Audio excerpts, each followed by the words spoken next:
Go. Okay. This is Peter Dolack. He is an activist, photographer, poet, and writer who wishes he could keep up with all those balls in the air. But, alas, he keeps dropping some of them. But he recently wrote this 500-page book, so I imagine it doesn't allow time for everything at once. Peter's the author of It's Not Over, Learning from the Socialist Experiment, an analysis of the 20th century's socialist experiments, written with an eye toward doing it better in the 21st century. He is currently working on his next book on economic democracy. His writings can be found on the Systemic Disorder blog. So if you want to follow his writings, go to Systemic Disorder. His work appears in the following publications, where I see it almost every month in Counterpunch, Z Magazine, The Ecologist, Left Voice, and Green Social Thought. As an activist, he currently works with Trade Justice New York Metro, and was formerly a member of the Brooklyn Greens. So I turn it over to Pete. Thank you everybody for coming out today. Nice to see such a large crowd here. So I was asked to speak about socialism. I know that's supposed to be a taboo word. We're not supposed to think about that, right? Because what are we always told? It's bad. There is no alternative. This is what they want us to believe, right? Those 4 magic words by Maggie Thatcher, they've stuck with us ever since. But anything of human creation can be undone by human beings. Everything of human creation has a beginning, it has a lifespan, and it has an end, and it gets replaced by something else. Capitalism is not going to be any different than anything else of human creation. And I believe this is going to be the last century that we will see capitalism. And what will replace it, that's going to be all up to us. Folks like all of us in this room and many, many other folks who think like us and really believe there can be a better world. And I think it could be socialism in some form of economic democracy, or it could be some horrible variation of high-tech feudalism and fascism. And I think our ruling class around the world, not just this country, if it were up to them and if it's the only way they could save the system and keep themselves on top, fascism is what they might well try to do. And I think if we let everything go and don't intervene, that's probably where things are going to ultimately head to.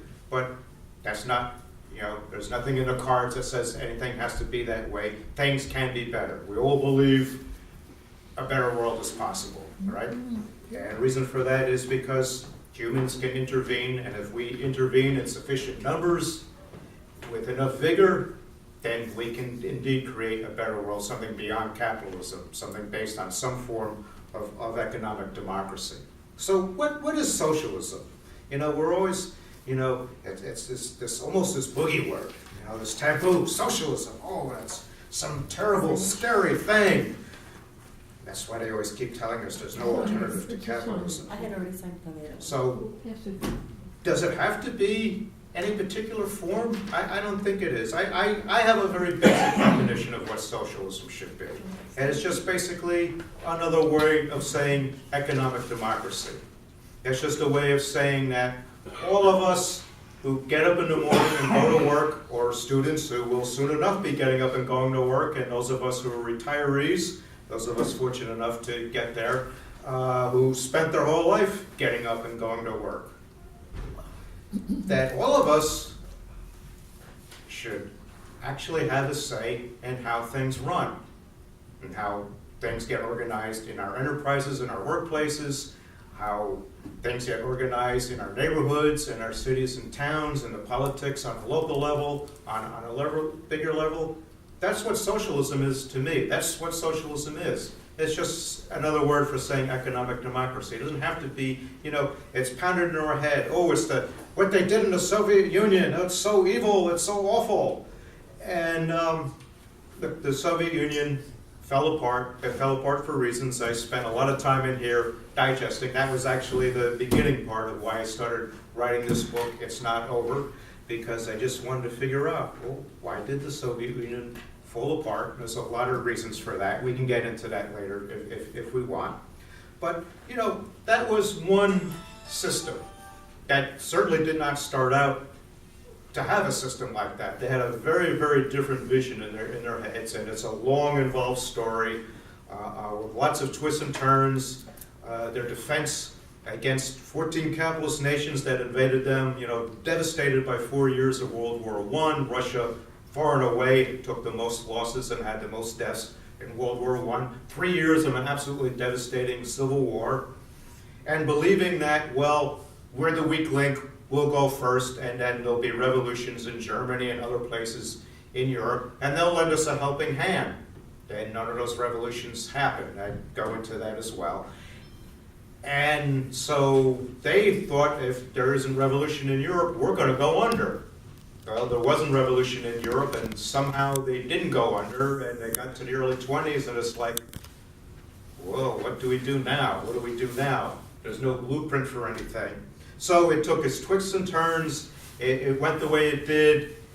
It was unfortunate, a lot of things that happened. It just didn't have to be that way, and through its own contradictions, its over-centralization, and a lot of other things, it fell apart, and it's no more. And I'm not here to advocate to bring back that system. Frankly, that system, it's an historical experience. We ought to study it, learn from it, understand what its weaknesses and its problems were, but we're not going to replicate that. It just isn't going to happen again, and that's not really what socialism is. We could be all technical and say, well, it was a post-capitalist society, which is how I would define it. It was a society attempting to make a transition from capitalism and make a very, very difficult transition to socialism, and never really got that far down that road. Some people like to use the term state capitalism to describe it. I personally don't really like that term, but I understand where people are coming from and want to use that, because capital still existed in the Soviet Union. It's just instead of having private owners of capital, it was a state bureaucracy that owned all the capital, and you had all the same alienation. You know, you didn't have any say in things on the shop floor in the Soviet Union. You weren't exploited by a boss, but you know, you were a cog in a vast industrial wheel. You had plenty of alienation and other issues. So that's not what I think of as socialism. I don't think that's what we should think of as socialism. It's not to put down people who spent their lives building that system, the people who lost their lives building that system, and you know, all the problems that happened there. So for me, I think the proper definition of socialism is simply it's economic democracy, where we, the working people, our labor, our work, that creates all the wealth that exists, that creates the originator of all the capital. Well, we should have a decide in how things run. Right? There shouldn't be a small cadre of powerful industrialists and financiers who get to make all the decisions and naturally make the decisions to favor themselves. That's what people do. And when you let only a very small handful of people do that, that's what's going to happen. That's what capitalism is. And I know there's a lot of people who say, well, let's go back to the 19th century. Let's go back to a simpler time. We'll just have like small business people, and we'll go back to a more smaller place, but we would wind up just where we are today.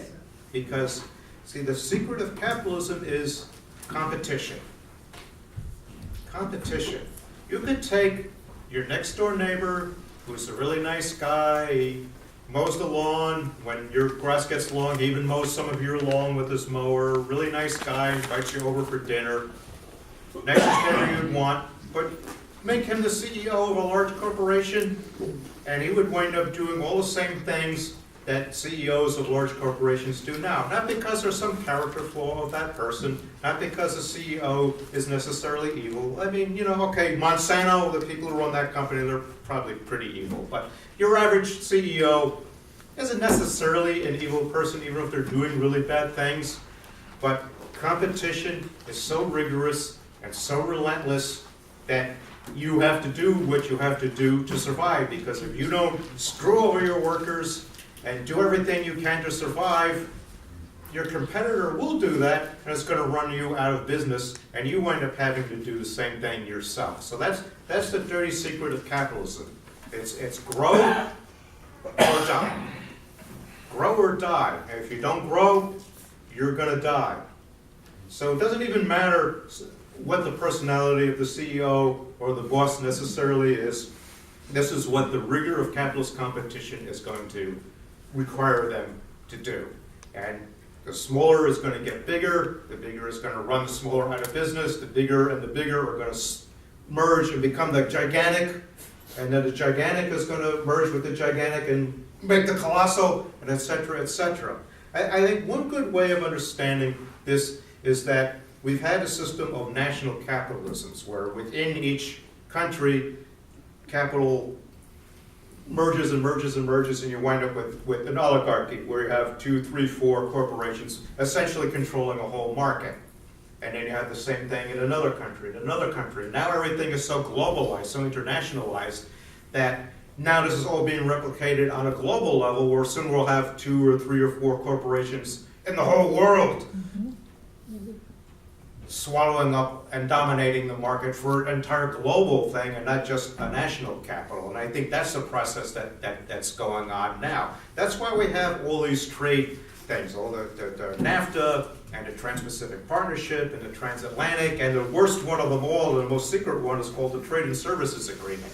There's 50 countries negotiating that one. No one knows about it. Basically, if that one goes through,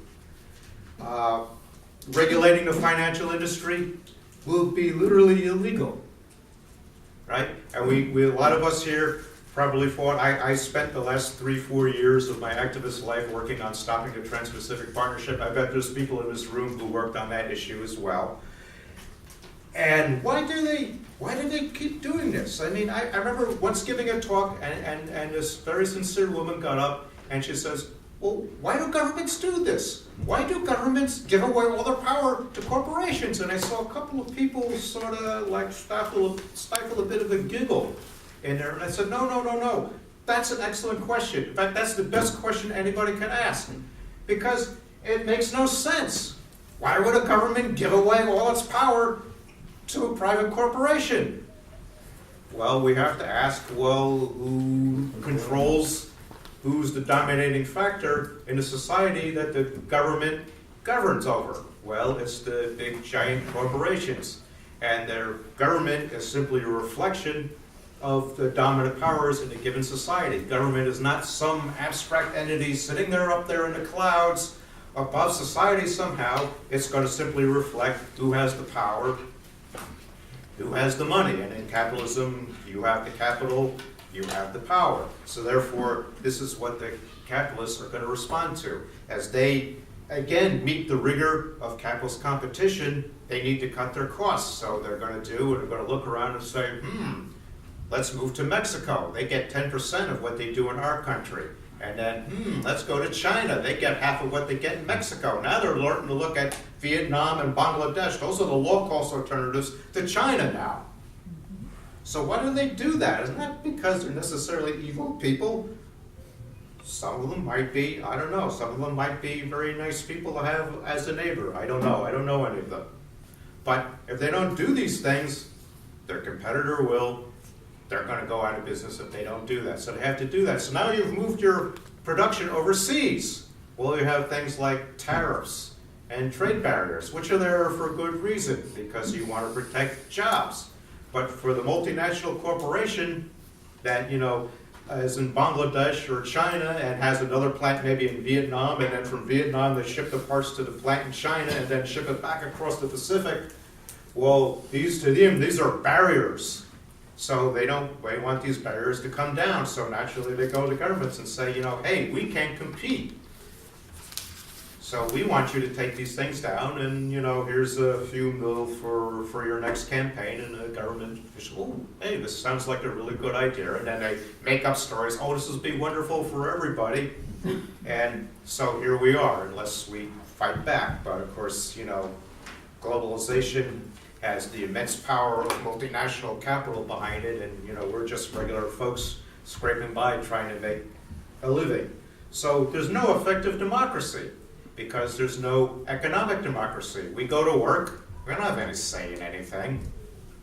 You know, the boss makes a decision, the boss is answerable not to the people who do the work, the boss is answerable to the shareholders if it's a big company and they have shareholders and they trade on there. And you know, you look at the annual reports, you look at the press releases of your typical corporation, and it always has some phrase like you know, on our company's goal is to enhance shareholder value. That's their favorite euphemism on Wall Street.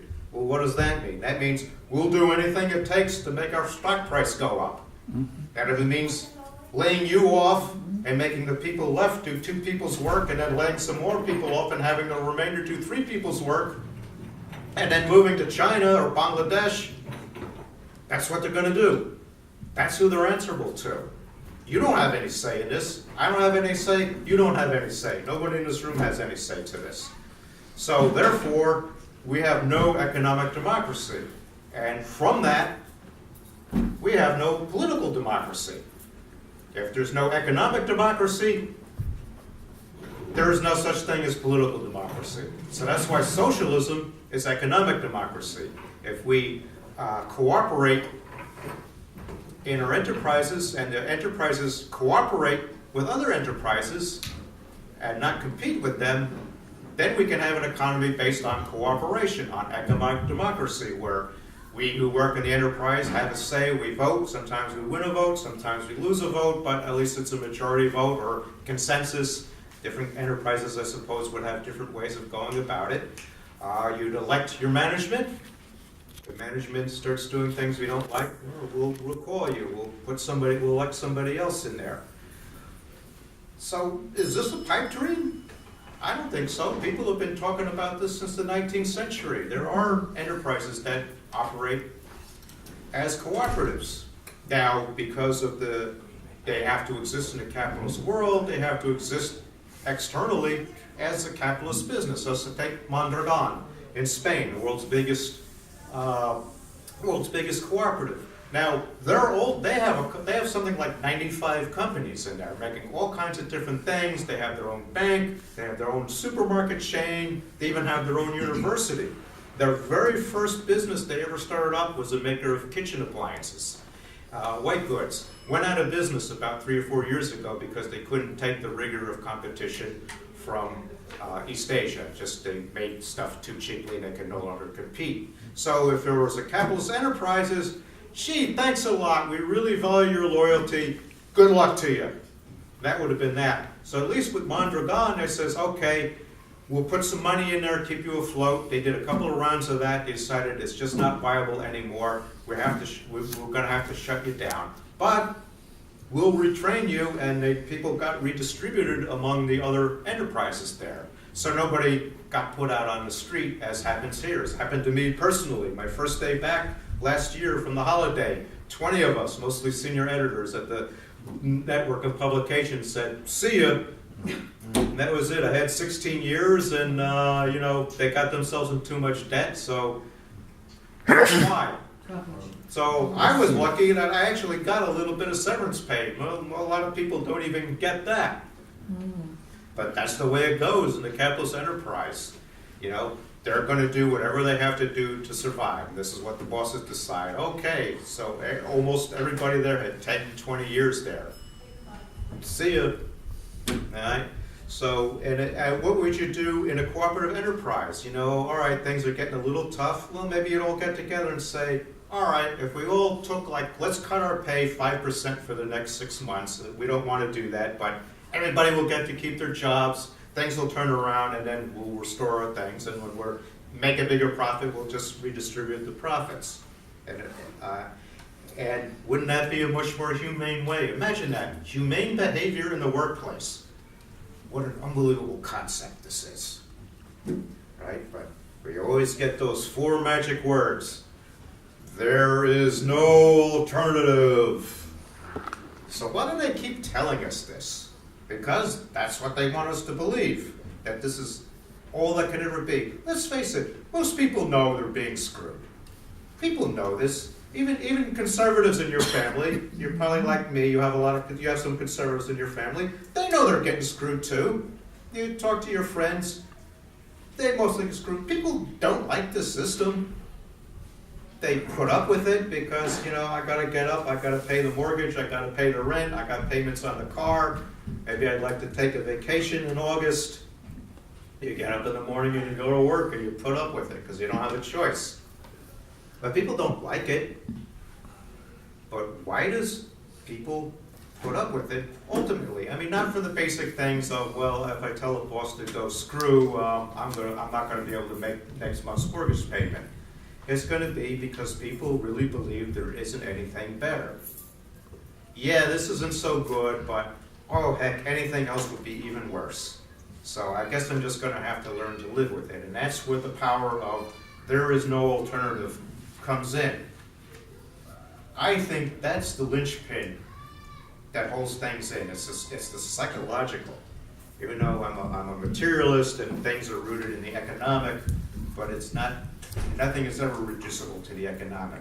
If enough people saw a better example of something that works better, is more humane, there is no alternative shatters. And once enough people decide, yeah, there is an alternative, and we're going for it, then anything is possible. Okay, we're a long way from that now. People are really beaten down in this country, they're beaten down in Europe. That's why we get a Donald Trump. That's why you get a horrible right-wing government in Poland, in Hungary. You get the rise of Le Pen. You have the AfD in Germany. You've got the UKIP in Britain. Canada seems to be the only country so far immune to this. I don't know what their secret is.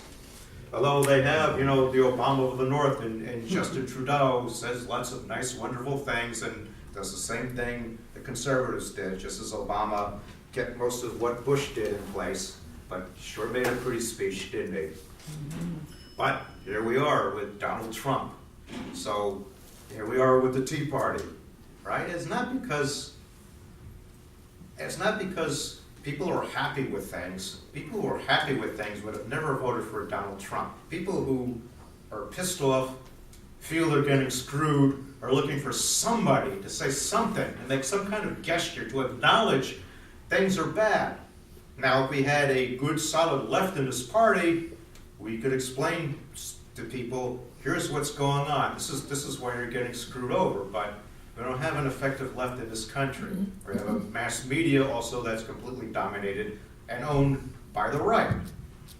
So Donald Trump comes along, and let's think about this. A billionaire grifter whose entire life is spent on screwing everybody over. Not paying working people over. And this guy, that's a lie. This guy, come on, this is the guy who's going to be your savior? But he got up there and he acknowledged people's pain. He told people what they wanted to hear. He says, yeah, I'm going to bring your jobs back. Now, he isn't going to do that, but he told them they would. And there's enough people who said, you know what? I'm going to take a chance on this guy.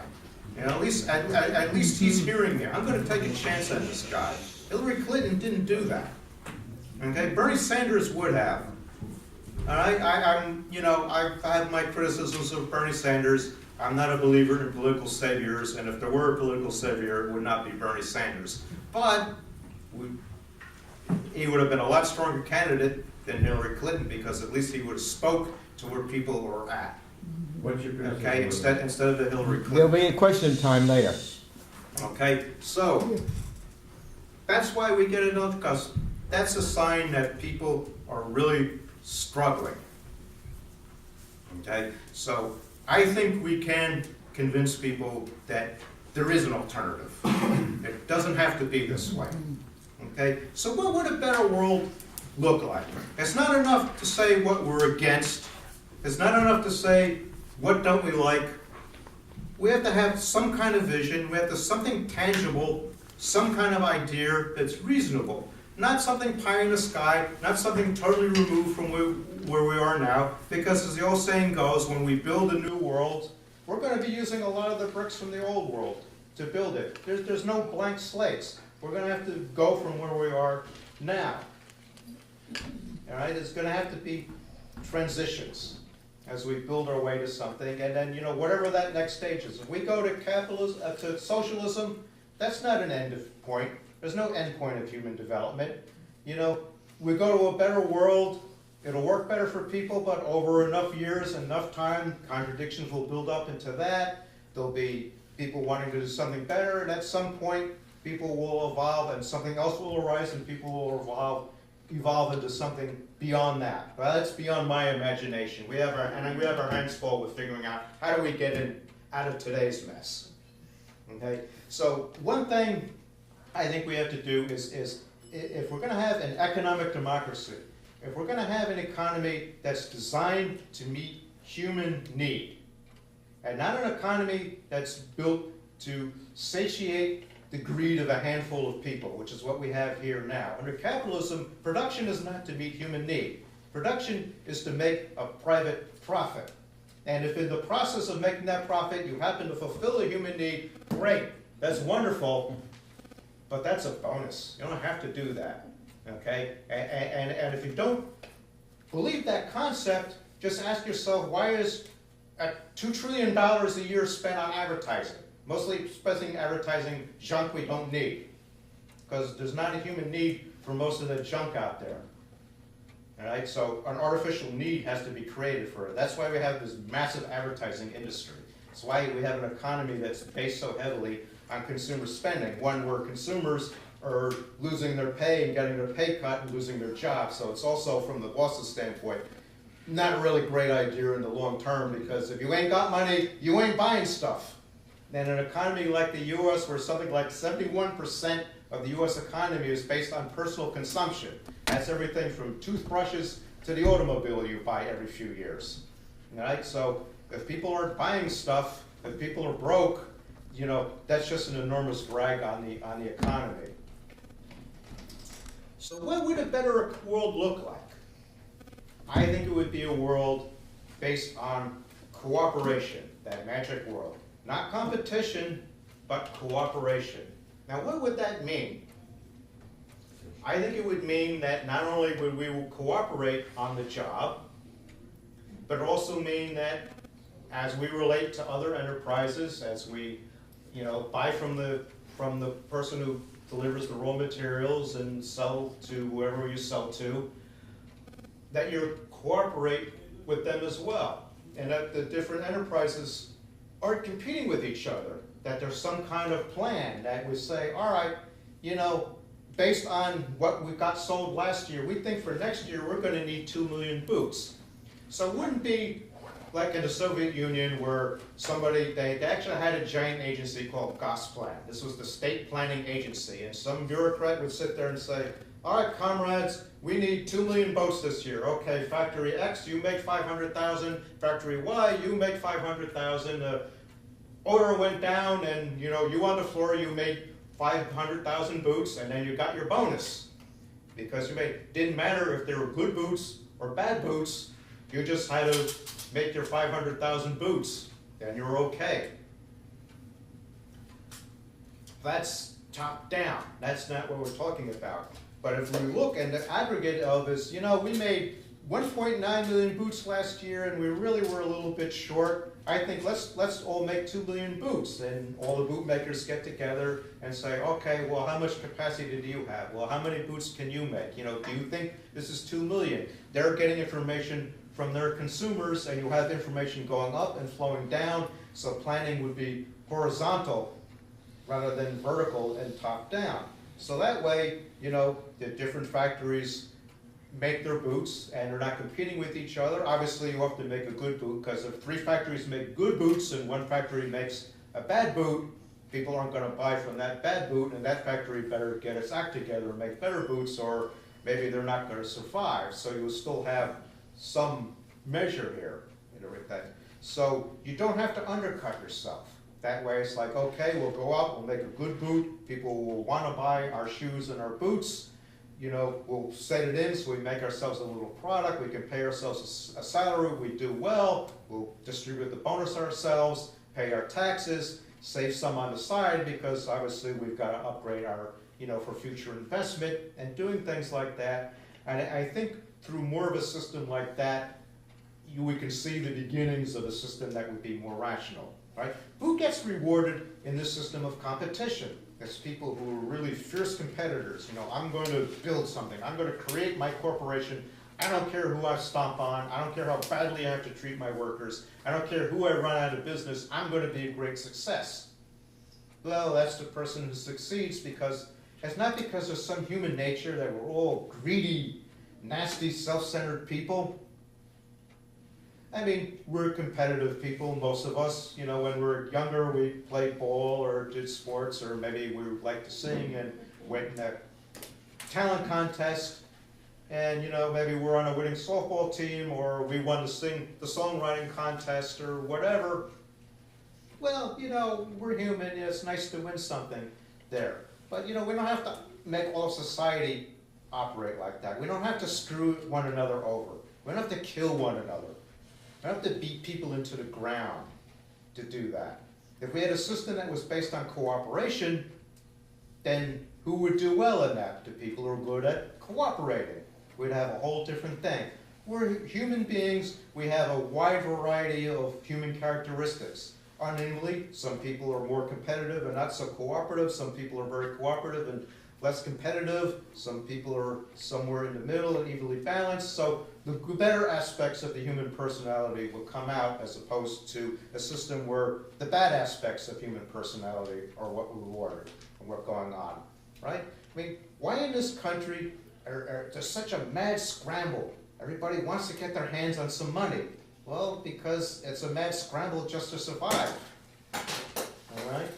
It's not because there's some unique American gene where we've got to compete with each other and we've got to be at each other's throats and, you know, got our rugged individualism. Yes, I will pull myself up by the bootstraps and show the world I will, you know, be a big success. Well, hooray for you. We don't have to be that way. I just say this again. We just don't have to be that way. And that's what we have to envision. That's why I'm a believer in cooperatives. Not because I think cooperatives are necessarily the be-all and everything, but it's an example of how an enterprise can be done differently. See, cooperatives are perfectly compatible within a capitalist system. That's why cooperatives in themselves, without thinking the system that they operate in, actually won't lead to socialism or a cooperative economy. Because if let's say we got to work, we got together and say, enough of the bosses. We're taking over, we're going to throw the bosses out, we're going to take over our enterprises, we're going to run it ourselves, which we could do. We're the ones who do the work. We could do that, we don't need the bosses. But if we continue to rigorously compete against everybody in a market situation, we're going to recreate everything. A little better because we'll distribute the profits among ourselves instead of having it all go to the boss and onto Wall Street. So it'd still be better, but the other enterprise is going to cut their costs. We're going to have to compete with them. And what's going to happen? We're going to cut our own wages. Or in the words of Marx in the 19th century, you already thought of this that far back, the cooperators will become their own capitalists. What is meant by that is we'll have to cut our own wages. We'll have to cut our benefits. We'll have to weaken our own working conditions. We'll decide to do that to ourselves because that's the only way we'll be able to survive competition. So that's why it's not enough to just make enterprises cooperatives. There also have to be an economy that's based on a cooperative. And I think that's the big missing link that often isn't seen. Now again, more successful cooperatives, even in a capitalist environment, any cooperative now is going to be a small island of cooperation in a vast sea of capitalism. But a successful cooperative is an excellent example. If people see more examples of these and say, hey, look, they're doing okay. They don't have to work so damn hard. There's no boss telling them what to do. They have more job security and they're actually making more money. I think I could go with that. And if people see more of that, then minds start to shift. And all of a sudden that power of there is no alternative starts to melt away. And then we really can have a better world, a different world, that will eventually have, again, will have its own contradictions, and there'll be a Marx of socialism who will critique it and say, we'll have to go something bigger. That's way down in the future. That's beyond my imagination. So part of the reason that I wrote this book, It's Not Over, is because I actually started with the question of, well, why did the Soviet Union fail? And he really didn't see anything that satisfied me. So I guess I had a big enough ego to say, well, maybe I should write that book. So rightly or wrongly, I decided to start writing that book, and I quickly decided, well, I can't really understand it if I don't understand the development of it. And then I can't understand the development of it if I don't understand the foundation of it. And I can't understand the foundation of it in two reasons. One, the failure of revolution in Europe, in particular the failure of the German Revolution, and the development of social democracy, as Marxism was called in that days, and the development of that, then I'm not going to figure it out. So I wound up starting at the Paris Commune and kind of working my way forward. And then I decided, well, I should look at some other examples. So I looked at the Sandinista Revolution, something very different, a mixed economy, with a goal of someday evolving into socialism. And I decided to look at the Prague Spring in Czechoslovakia, which we're now at the 50th anniversary. And what I found very interesting about the Prague Spring, everyone knows about, the struggle at the top with the party and Dubček, and they got crushed by the tanks. But underneath all of that, there was a wonderful experiment in economic democracy, where the rank and file workers, union people, rank and file, Communist Party members, shop floor workers, union officials, they all decided, well, this is supposed to be socialism. The workers are supposed to have control of the enterprises. So let's do it.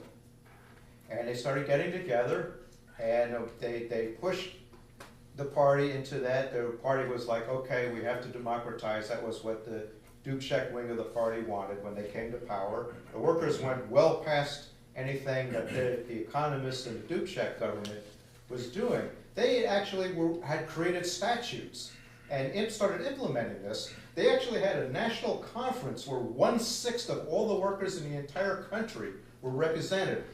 In Czechoslovakia, like a lot of Soviet bloc countries, work was very centralized. They had a relatively small number of enterprises that were really, really large.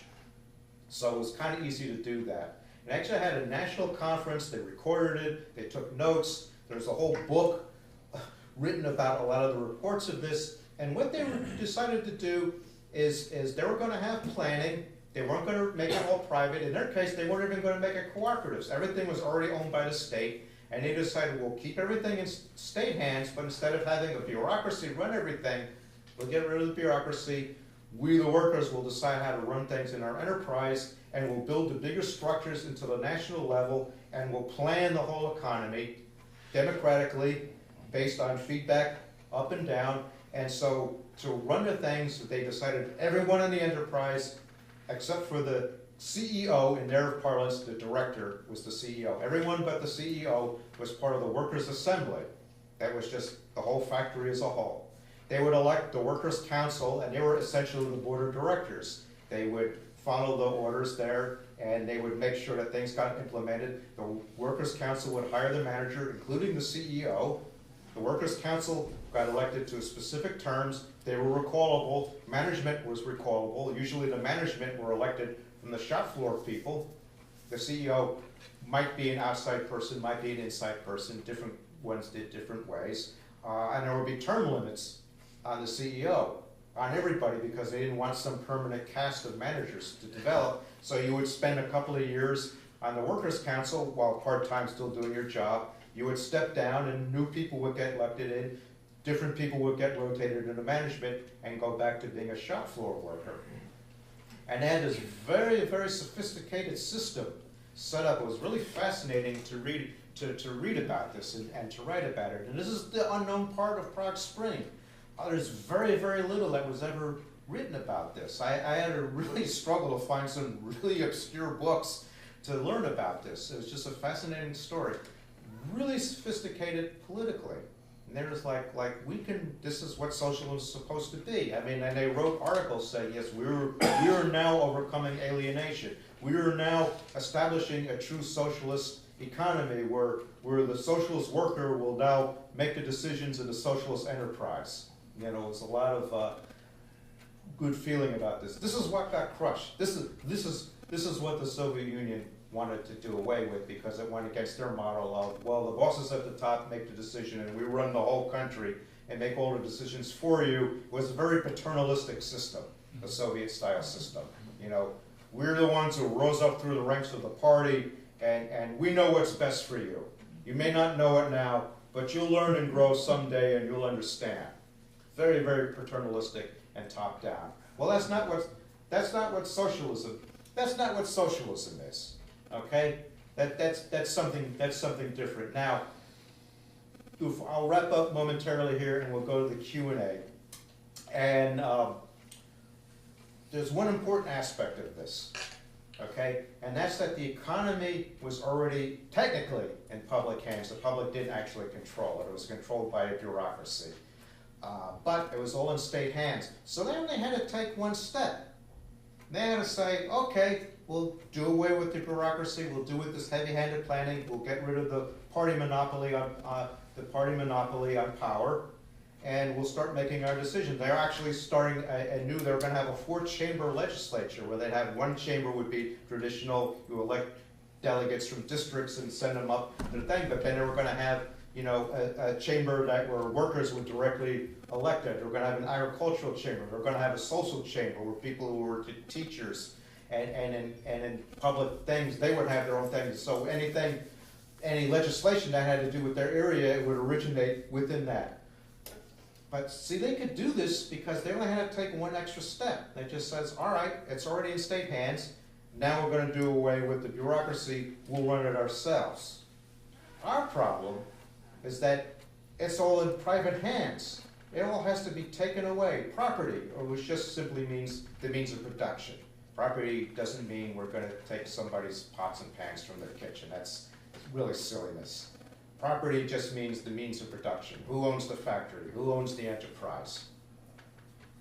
All right?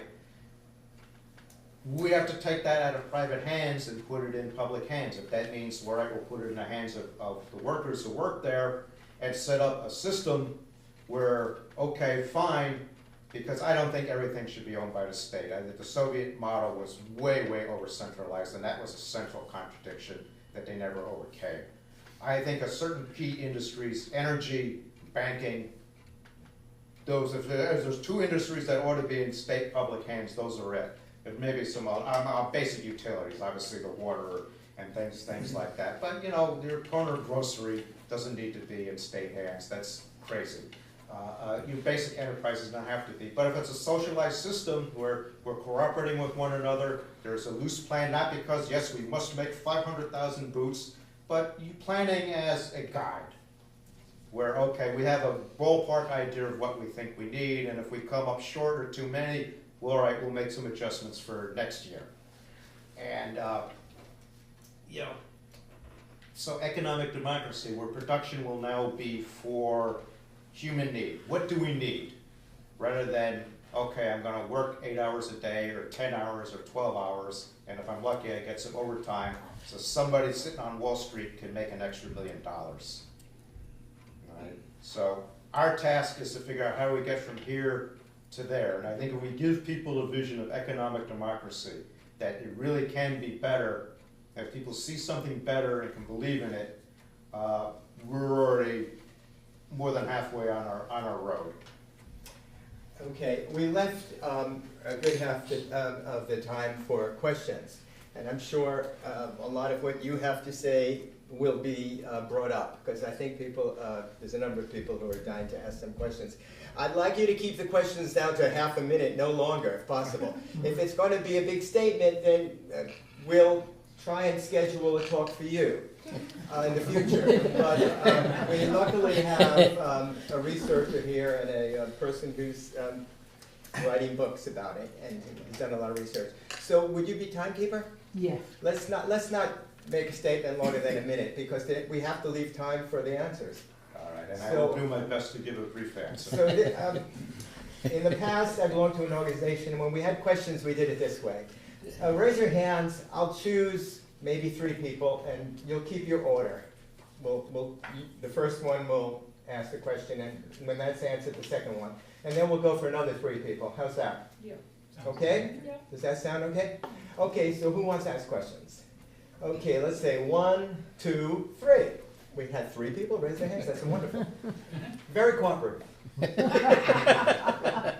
Thank you for your talk, Peter. I have a question. It's 2 parts. Are you familiar with the IOS or the ISO, the International Sustainable Organization? The International Socialist Organization? No, it's a sustainable organization. It was created after World War II through the McCarthy the effort to rebuild Europe, and they had a bunch of standards.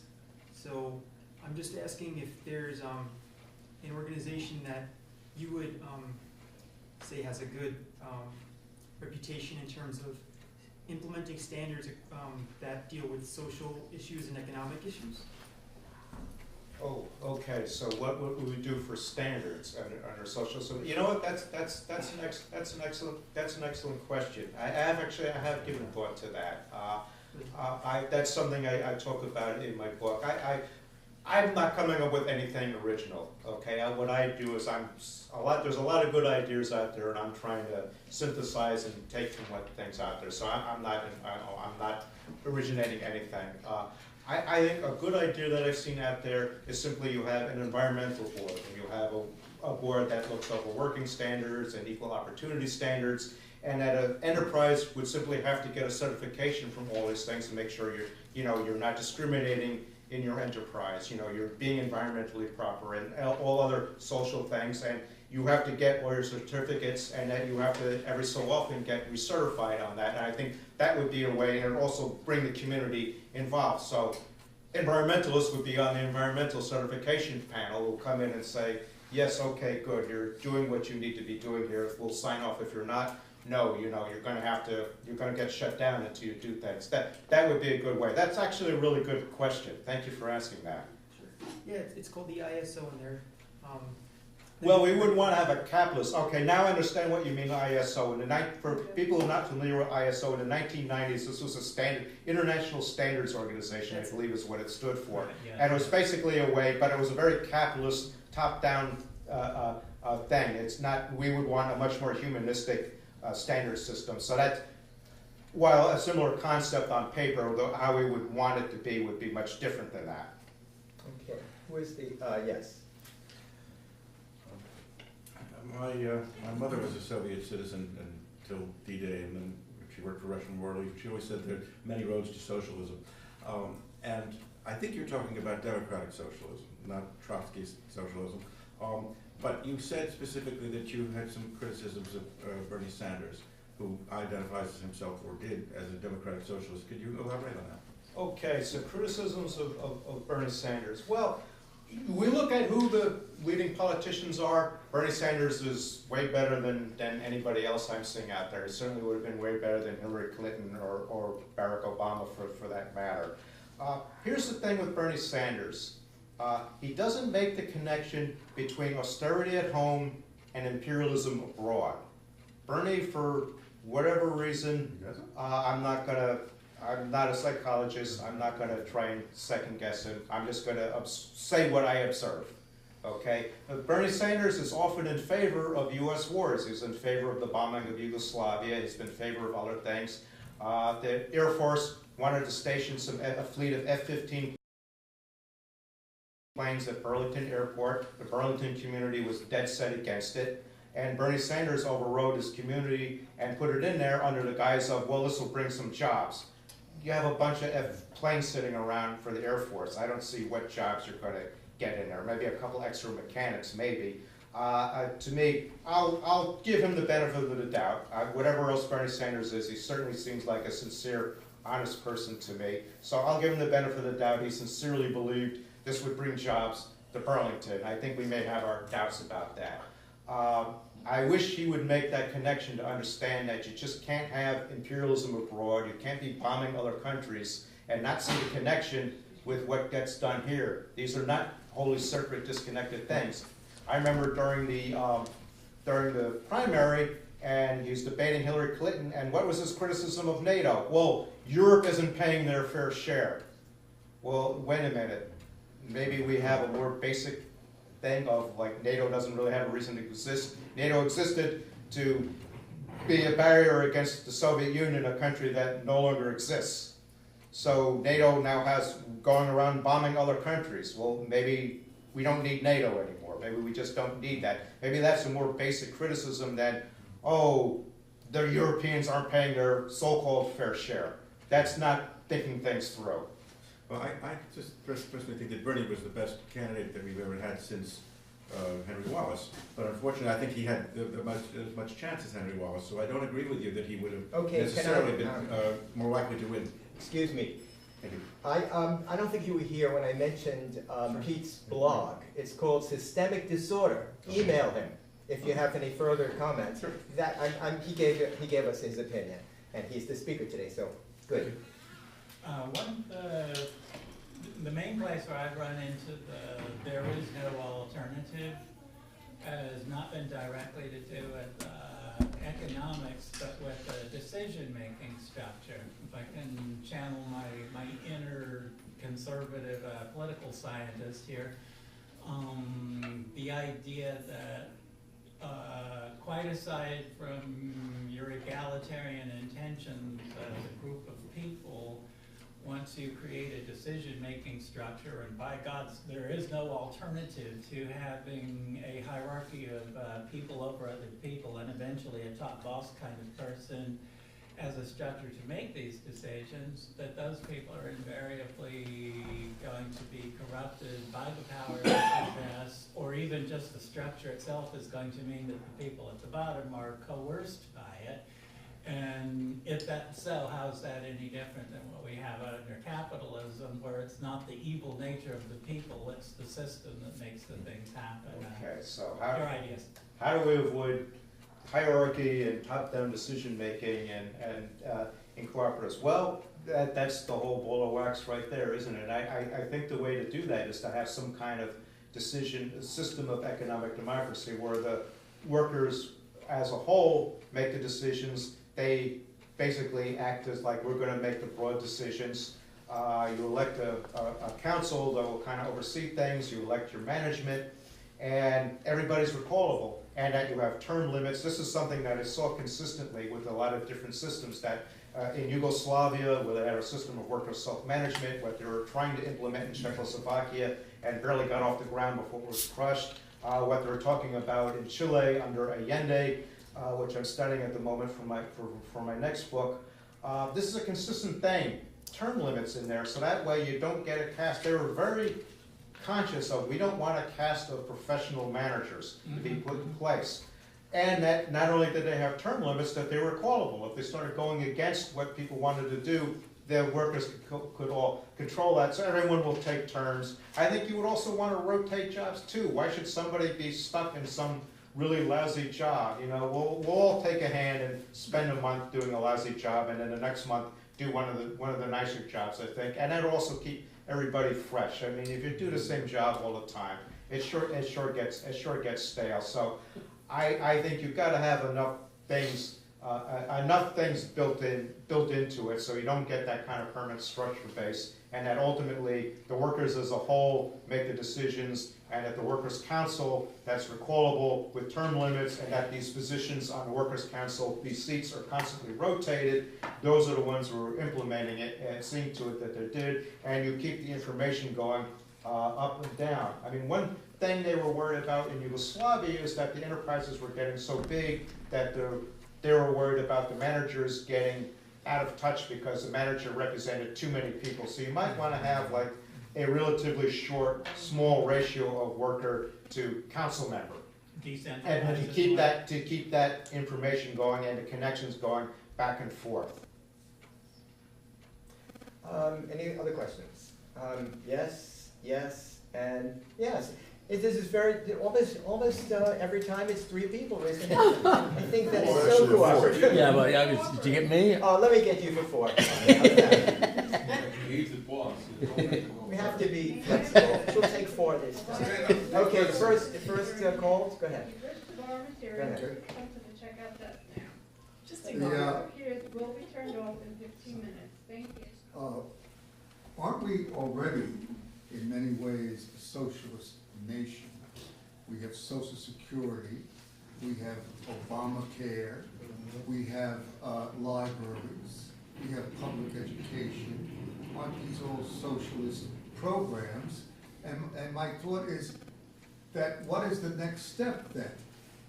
Shouldn't the next step be that we have these shareholders with regard to corporations and that, and shouldn't we, as the next step, be fighting that the workers and combine with the shareholders, and so that we have a worker-shareholder management that would lend itself, I think the German example is somewhat like that. In other words, you're not gonna move from the from minutia to the largesse. So, but I think that this whole evolution, and there doesn't seem to be any movement, especially among American unions, to do that. There's kind of been a push away from that, and I think that that's a misstep in terms of the development of a shareholder, because work. Excuse me, sir, that was an interesting comment. Is there a question that you want to ask? No, You need to respond to a comment. I'm not saying that, but we don't want it to go on more than a minute or so. Work is Okay. for, work is for the workers. No, I understand what you're asking, so I definitely can answer that. So the question is, can we do a hybrid of getting the workers and the shareholders together beyond that? They actually started to do that in the 1970s in Sweden, but it never really got off the ground. It didn't really work. There is proposals for that. There's a professor, Garo Parovitz, who's with a project known as Next Systems, who actually advocates that you set up a program where the government or the workers buy more and more shares, and eventually you force the corporations to sell more shares, and until the point when the workers have the majority of the shares and they get to control the corporation. On paper, that sounds like a nice idea, and it's a way of, because let's face it, we like to get to socialism peacefully. We don't really want a violent revolution. I don't know anybody who wants to do it by violent ways, all right? Let's set aside for the moment whether it can be peaceful or not. Let's assume if there is a peaceful way to do it rather than a violent way. I think almost everybody would agree that would be the preferable way. I certainly would see it that way. So let's put that question aside. Let's look at this. I think the problem with that is that you would have to get the corporations and you would have to get the capitalists to go along to agree to peacefully giving up all their power. And I don't really see how you're going to get them to agree to that. I mean, maybe we could get, bunch of people like Bernie Sanders, or better than Bernie Sanders, or some Democratic DSA folks all into power and take over Congress, win the presidency, put that in, but the capitalists will still have a whole lot of tools at their disposal to push back at. We would need a really immense movement. If we could get like the whole working population of this country behind that and have, a gigantic movement to do that, it could conceivably be done. But here's the short answer to that. We would take such an immense movement to do that. Why don't we just do the whole thing and just take the whole damn thing over and forget about it, just take everything over and the hell with the shareholders. Right. So on paper, nice idea. In practice, I'm certainly willing to engage with it. I have my doubts. I'd rather not have my doubts, but unfortunately I do. Next. That's actually a nice segue into my question because, first of all, thank you for the talk and thank you for the book. I'm looking forward to reading it. My biggest question is, with the movements such as Black Lives Matter to Never Again, which is now a movement that is now progressing towards gun reform, don't you think, or at least have a little bit more faith now that our generation, the millennial generation and the generation after that, will be at least more open-minded to socialism, or at least the social market economy, as opposed to as our political economy as opposed to the free market economy, which is what we have now, don't you think that it's going to be young people that really push this forward in, if not in a way of civil disobedience, but in a way of peaceful, voicing their opinions peacefully and bringing lasting change? Don't you think that would happen sooner or later with all these movements that are happening in response? Okay,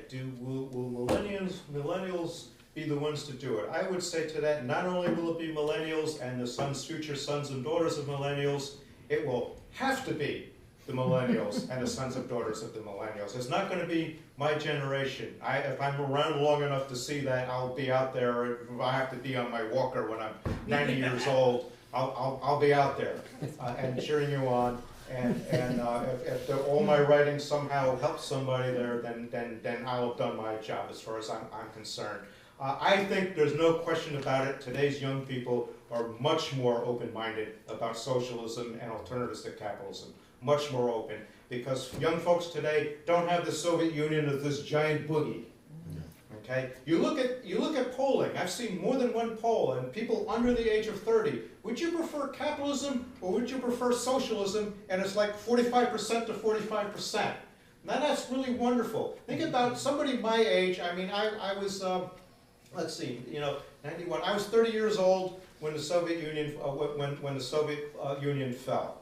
Okay, so I grew up with it. I was a young adult with it. Anybody my age and younger grew up with this vast giant boogie. Now there's some of us who learned to look past that, but not that many people. I actually came from a conservative family. I became a conventional liberal Democrat in high school, and that was like a huge thing in my family. And then I went on to become a socialist, as I've been for pretty much my whole adult life. So for me, it's not a boogie, but for a lot of older people, my generation and older, it's a big giant boogie. And I know a lot of people who sure would have rather see Bernie Sanders in there, but was afraid if Bernie Sanders had been a Democratic content, he would have been demonized as a socialist, and he never would have got elected. I don't think so. I think he would have beat Trump. I think he would have beat Trump. Yeah, that's what a lot of my friends are saying is they had to. I asked them like, well, they voted for Trump. They voted for Trump in this election, but Your friends did? well, friends that Let's not have crosstalk. We don't have much No, time. I understand what he's saying, but he's a little bit skeptical about how I'm not skeptical. diverse. Okay. Come on, please, no crosstalk, But- we're not too much. But here's what I'm saying is, a lot of my friends, they did say that they voted for Obama twice in the previous election, and then they went for Trump. But I asked them, well, if it's Trump versus Bernie Sanders, who do you think would have won? Well, we would have went with Sanders at that point. A lot of people would have. Yeah, No so question in my mind. I mean, No question I'm just in my saying, with my generation, I think we're open-minded to wanting something so different. Well, for your generation, capitalism doesn't work at all. Somebody my age, if they really wanted to believe in it, well, there's enough jobs around, they could kind of go along with the program if they wanted. Your generation, you're screwed from the get-go. You've got student debt up to the ears, you've got no good jobs, you have no job security, you can't afford a place to live. When I was a young person, I had to live at home until several months. It was almost a year after I graduated college before I could finally afford to move out, because I was a newspaper reporter making starvation wages. And I remember my mother once remarking, "Gee, I don't understand why people aren't so eager to move out. When I was your age, we couldn't wait to move out of our parents' house, and we did." And I says, "Well, we all want to move out just as much as you did. We can't afford to do it." Now, I'm old enough to have somebody, I'm not a parent, but I'm old enough to have a high school or college age student, and for them, your generation, you're stuck at home because you can't, or you have to live with 5 roommates in a 2-bedroom apartment because it's so damn expensive. There's a trend here. Okay, so yeah, of course your generation is going to be more open to it because you've got your eyes open. You don't have a choice but to have your eyes open. So if there's anything I can do to help you, I'll be glad to do it. 3? Who was the third one?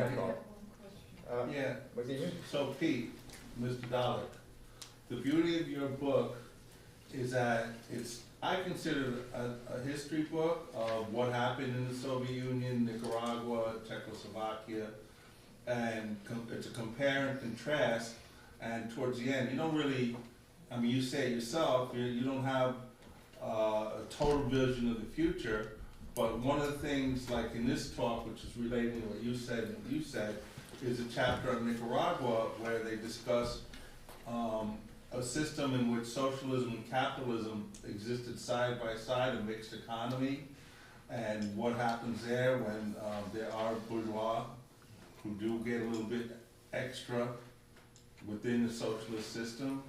So could you discuss that? Okay, all right, so what was the outcome of a mixed economy in Nicaragua?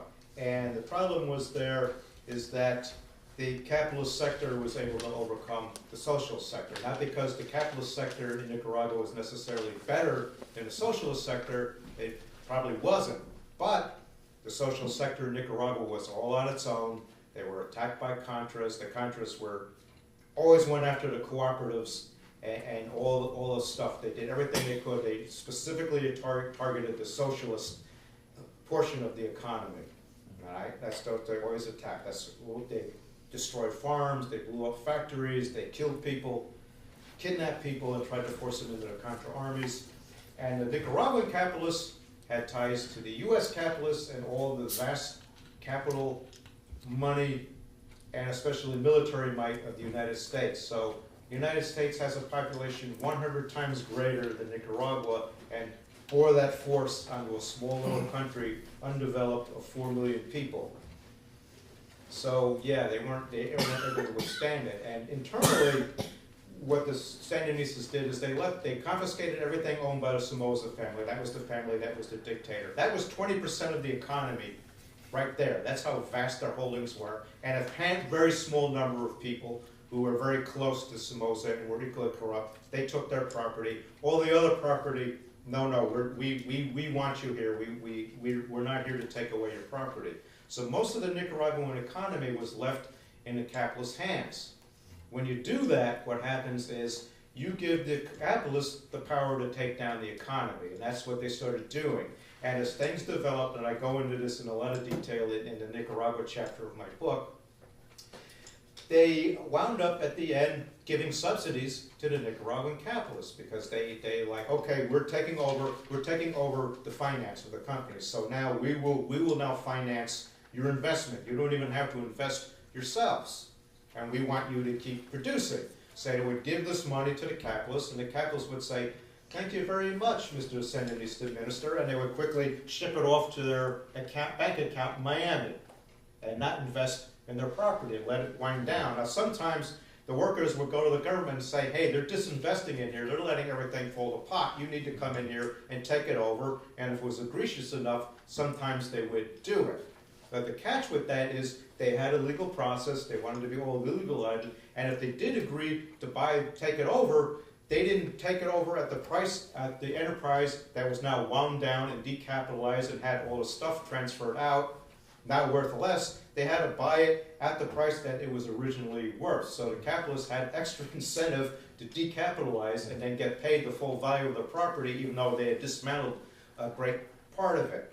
So as time went on, and of course the credit boycott, the blockade by the United States, everything was getting blown up by the Contras. They had such immense problems because of all of this that, when it came time for them to be reelected, they thought they would win, they lost. On the other hand, think about it, a country of 3 million people constantly attacked by a country 100 times bigger, who said very explicitly, if you don't vote the way we tell you to, we're going to completely destroy what's left of you. And 45% of them still voted for the revolution anyway. Of course, that meant a majority went the other way, who said, oh yes, vote for us, and the U.S. will give us all this aid, which they then totally reneged on, and they got austerity even worse than they could imagine on there. But that's the contradiction of it. If Nicaragua had a socialist bloc to plug into, it would have been a very different story. They got a little bit of help from Cuba and nobody else. The Soviet Union gave them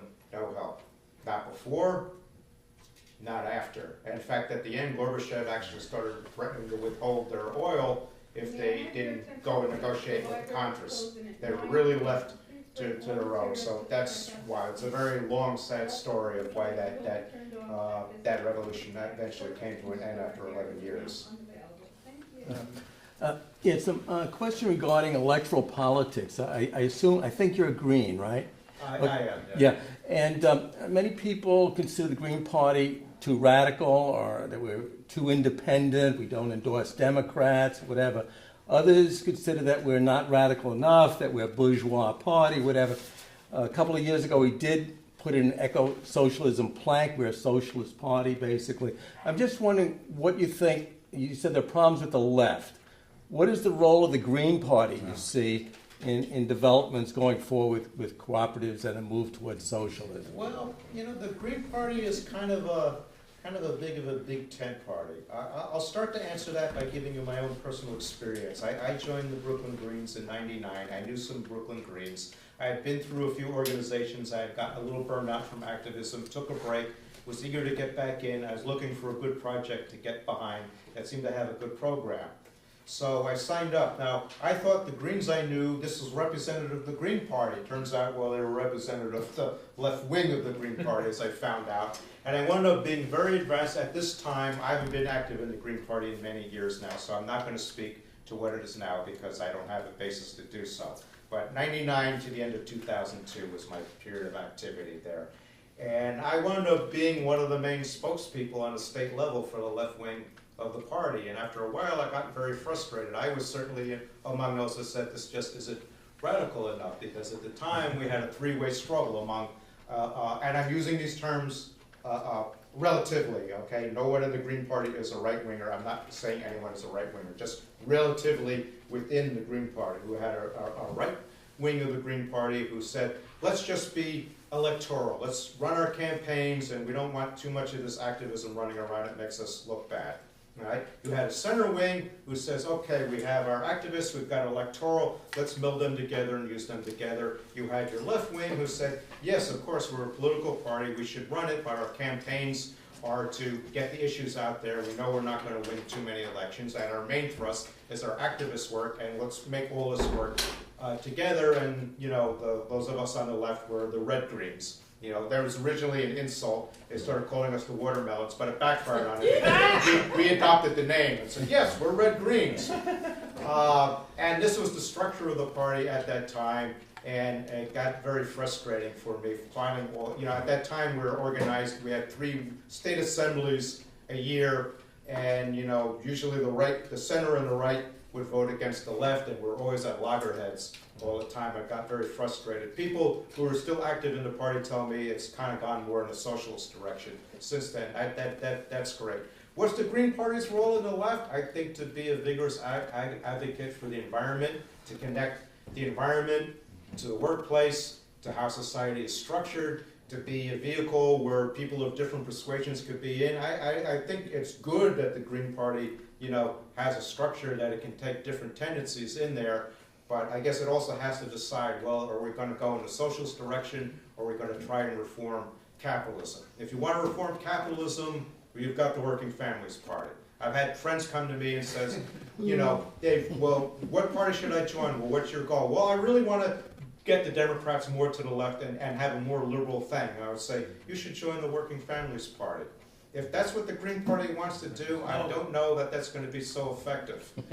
If the Green Party wants to be more socialist, more cooperatives, but with that environmental aspect front and center as part of that, I think there's a big, important place for the Green Party. I personally, with any criticism I have, I never changed my registration. I'm still a Green. I would never go back to being a Democrat. And I personally would like to see a Green Party that's strong and successful. Was there another person that? Yes. I had one quick question. Okay. I've been studying for a couple of years with Professor Rick Wolf and his ideas on these cooperatives. How can we get this started in America? He talks about Spain and how successful they are there. Right, Andre Gone. Yeah, well, I know Rick Wolf. He's actually one of my endorsers of my book here. I'm very proud to say. I got 3 very famous people, Rick Wolf, Silvia Federici, and Manny Ness. So it's really for a first-time book author, I think it did well there. I've attended a lot of Rick Wolf's talks. I don't get to him so much. When he first started doing it at the Breck Forum on West Street, I used to attend monthly. I think he's got some great ideas there. And what I like about Rick is he doesn't really have much patience. Sometimes people get up and they start asking him, well, the Social Democrats sold out in 1918 and this party did that. And you can see he just kind of waves it off and says, you know, look, let's deal with today. Look, this is a history book. Even though it's about the future, it's still a history book. I'm the last person to say let's throw out history. We better learn from it. But we can't be rooted in it. Like nothing has happened in the last 100 years. Okay, we're not going to recreate the Soviet Union, and if we went around saying, let's bring back the Soviet Union, people are going to say, no thanks.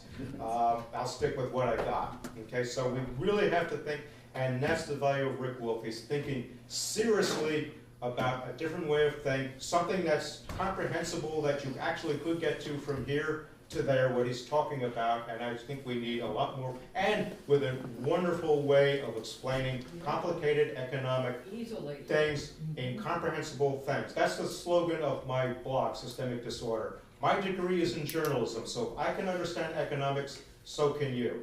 And Rick has a great match.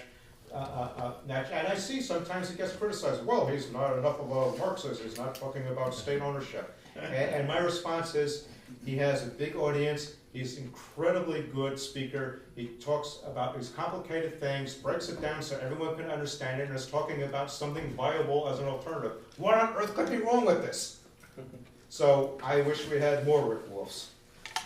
Any other questions? We have a very short amount of time. We have to, in fact, we have to leave 3 minutes before 9, or they'll charge us. No, 5 minutes. Oh, well. Otherwise we We have 2 minutes left. Is there a burning question that wants to emerge? You can buy a copy of this at a steep Well, I just want to thank Pete for coming, everybody for coming, and it's really great.